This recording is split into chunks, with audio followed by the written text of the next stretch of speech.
സന്ദീപ് ദീക്ഷിതിനെ പോലെ MP ആയിരുന്ന വ്യക്തിയാണ് ഈ രീതിയിൽ തരം താഴ്ന്ന രീതിയിൽ ഒരു വിദേശ രാഷ്ട്രത്തിലെ ഒരു പ്രധാനമന്ത്രിയെ അധിക്ഷേപിച്ചിരിക്കുന്നത്. അതും ഒരു വനിതാ പ്രധാനമന്ത്രിയാണ് ഇത്ര മ്ലേച്ഛമായ ഭാഷയിൽ മ്ലേച്ഛമായ രീതിയിൽ അധിക്ഷേപിച്ചിരിക്കുന്നത്. ഒരു സെക്സിസ്റ്റ് റിമാർക്കാണ് അയാൾ നടത്തിയിരിക്കുന്നത്. അയാൾ ചെറുപ്പക്കാരനൊന്നല്ല, 61 വയസ്സുണ്ട്. നെപ്പോക്കിഡാണ്, ഷീലാ ദീക്ഷിതിൻ്റെ മകനാണ്.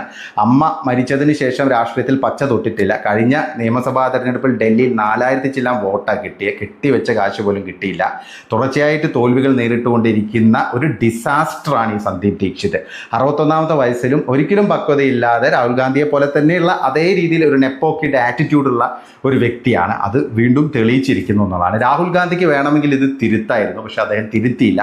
അദ്ദേഹം ചിരിച്ചുകൊണ്ട് ഞാൻ ആ ലെവലിൽ എത്തിയിട്ടില്ല എന്നൊക്കെയാണ് പറഞ്ഞത്. അപ്പം ഇത്തരം പ്രസ്താവനകൾ, ഇത്തരം നിന്ദ്യമായ രീതിയിലുള്ള പ്രസ്താവനകളെയൊക്കെ എൻഡോസ് ചെയ്യുകയാണ് കോൺഗ്രസ് എന്നുള്ളതാണ് ഏറ്റവും ദൗർഭാഗ്യകരമായ കാര്യം. ഇത് കുറേ കാലമായിട്ട് കോൺഗ്രസ് ഈ രീതിയിലുള്ള ഒരു ടാക്ടിക്സ് ആണ് പ്രയോഗിക്കുന്നത്. അവരെ സംബന്ധിച്ച് അവർക്ക് അധികാരം കിട്ടാത്തതിൻ്റെ ആ ഒരു നിരാശ അത് വേറൊരു തലത്തിലേക്ക് എത്തിയിരിക്കുകയാണ്. കാരണം ഞങ്ങൾ ഒരു കുടുംബത്തിൽ ജനിച്ചതുകൊണ്ട് ഞങ്ങൾക്ക് ഇന്ത്യ ഭരിക്കാനുള്ള അവകാശം ഉണ്ടെന്ന് വിശ്വസിച്ച് നടന്ന ആളുകൾ തുടർച്ചയായിട്ട് നിരാശ നേരിട്ടുകൊണ്ടിരിക്കുകയാണ്. അപ്പം നരേന്ദ്രമോദിയെ ജനാധിപത്യ രീതിയിൽ ഒരിക്കലും പരാജയപ്പെടുത്താൻ സാധിക്കില്ലെന്ന് രാഹുൽ ഗാന്ധിക്കും കോൺഗ്രസിനൊക്കെ ഒരു പരിധിവരെ അറിയാം.